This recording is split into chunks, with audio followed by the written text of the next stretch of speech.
Saudara yang kekasih dalam nama Yesus, topik firman Tuhan pada pagi hari yang indah ini yaitu tidak ada yang mustahil bagi orang yang percaya. Memang ada firman Tuhan mengatakan tidak ada yang mustahil bagi Tuhan. Tetapi nanti kita membaca dalam buku Markus pasal 9 ayat 23 yang mengatakan tidak ada yang mustahil bagi orang yang percaya.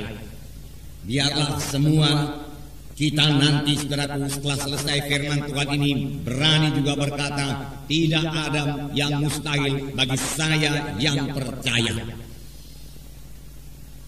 Karena kuasa Tuhan akan bekerja bagi setiap anak Tuhan yang percaya. Karena kuasa Tuhan akan menjawab setiap anak-anak Tuhan yang memiliki iman. Jadi firman Tuhan ini akan membawa kita kepada kemenangan. Firman Tuhan ini akan membawa kita kepada kesanggupan untuk mengatasi problema-problema kita. Sehingga kita hidup berkemenangan. Menang atas kelemahan-kelemahan kita. Menang atas penyakit-penyakit kita. Menang atas kemiskinan kita. Menang atas kegagalan-kegagalan kita. Sebab semua itu bukan daripada Tuhan. Kegagalan bukan daripada Tuhan.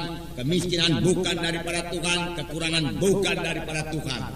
Janganlah disalahkan Tuhan karena kekurangan kita. Tetapi lebih baik kita kenal siapa Tuhan Yesus itu dan apa maksudnya dalam hidup kita. Dan biarlah kita mulai beriman kepada apa yang dijadikan Tuhan kepada kita. Dari firman Tuhan kita akan mengenal bahwasanya Tuhan tidak menghendaki kita gagal.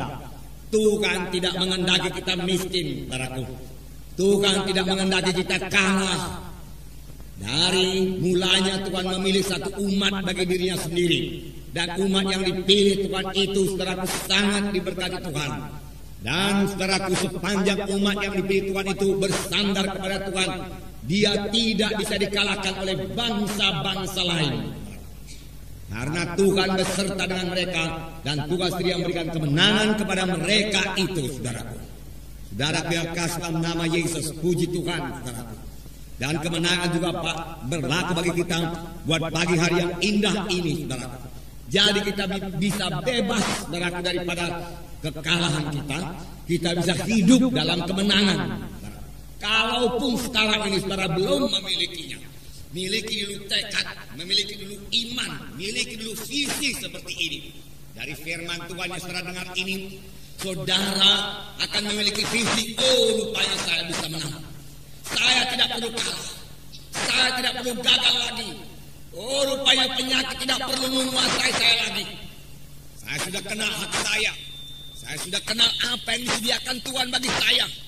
Oleh sebab itu mulai sekarang hidup saya berkemenangan. Penyakit tidak menguasai saya. Karena kesembuhan sudah disediakan Tuhan bagi saya. Haleluya, Tuhan katakan.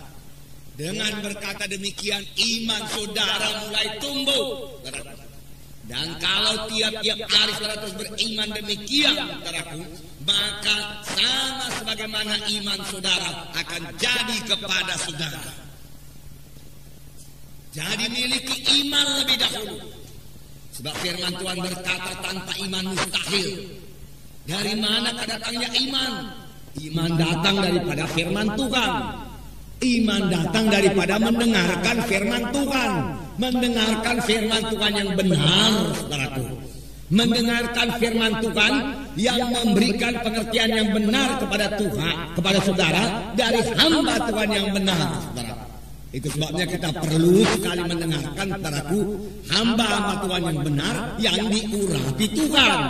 Sehingga dia dapat memberikan pengertian yang benar dari firman Tuhan kepada kita. Dan pengertian yang benar dari firman Tuhan kepada kita itu, kita memiliki iman. Kita memiliki iman. Sebab firman Tuhan berkata, tanpa iman mustahil. Semua orang yang menghampiri Allah, semua orang yang berharap sesuatu daripada Tuhan, semua orang saudaraku yang mau supaya doanya dijawab Tuhan, harus memiliki iman lebih dahulu, saudaraku. Dan firman Tuhan juga berkata, sama sebagaimana imanmu jadi padamu. Apa yang kita percaya itu jadi kepada kita. Iman artinya kita percaya bahwasanya apa yang dijanjikan Tuhan itu genap kepada kita. Sudah genap kepada kita. Adalah milik kita. Mengapa? Saudaraku, apakah dasarnya? Saudaraku, bukan perasaan kita, bukan penglihatan kita. Dasarnya semata-mata hanyalah firman Tuhan, hanyalah janji Tuhan. Tuhan sudah menjanjikannya dan kita tahu janji itu bagi kita, saudaraku. Lalu kita berkata, terima kasih Tuhan. Janji itu bagi saya, Tuhan. Saya terima sekarang, Tuhan. Oleh sebab itu sekarang saya sudah sembuh, Tuhan. Oleh sebab itu sekarang saya sudah keberkatan, Tuhan.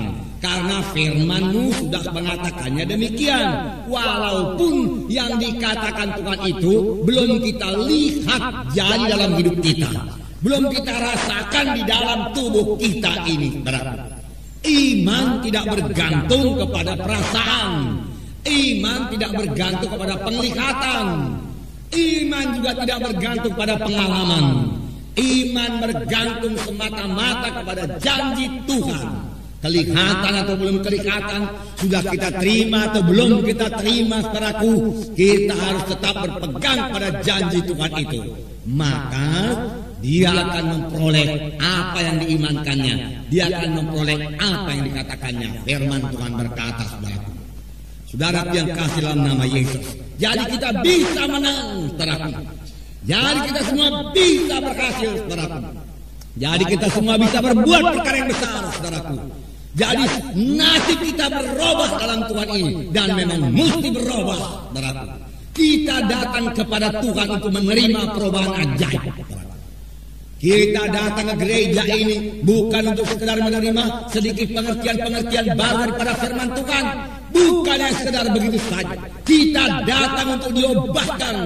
Kejadian lama lalu, kejadian baru timbul dalam kita. Jadi dalam kita, saudaraku. Hidup baru dalam Tuhan yang lain daripada hidup yang lama, saudaraku. Hidup yang bergantung sepenuhnya kepada Tuhan. Hidup yang bergantung kepada firman Tuhan. Maka sepanjang hidup kita tidak akan dipermalukan, saudaraku. Saudaraku yang kasih dalam nama Yesus. Memang semua jawabannya yang terdapat dalam firman Tuhan. Firman Tuhan tetap berkuasa, saudaraku. Firman Tuhan berkuasa mengubahkan hidup kita, saudaraku. Firman Tuhan yang kita terima, firman Tuhan yang kita dengar tidak pernah kembali dengan kosong, saudaraku. Saudara yang kekasih dalam nama Yesus. Karena firman Tuhan itu berkuasa. Dalam Ibrani pasal 11 ayat 3 dikatakan bahwa alam semesta ini dijadikan oleh firman Tuhan. Demikianlah berkuasanya firman Tuhan itu. Saya membacakan Ibrani pasal 11 ayat 3. Karena iman kita mengerti bahwa alam semesta telah dijadikan oleh firman Allah, sehingga apa yang kita lihat telah terjadi dari apa yang tidak dapat kita lihat.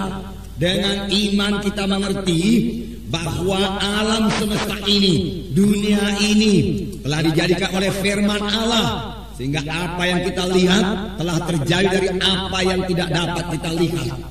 Apa yang kita lihat, apa yang kita lihat sekarang ini telah dijadikan Tuhan dari apa yang tidak ada. Bagaimanakah Tuhan menjadikannya? Firman Tuhan berkata, alam semesta ini dengan segala isinya dijadikan Tuhan dengan firman-Nya. Begitulah berkuasanya firman Tuhan itu. Tuhan Yesus saja berkata, jadilah terang, terang pun jadi. Jadilah matahari, bulan dan bintang. Dia hanya mengucapkan firman Tuhan. Lalu matahari, bulan dan bintang pun jadi. Saudaraku, jadi. Inilah kuasa firman Tuhan yang diucapkan oleh Tuhan. Dan kuasa firman Tuhan yang kita ucapkan juga, saudaraku, tetap berkuasa, saudaraku.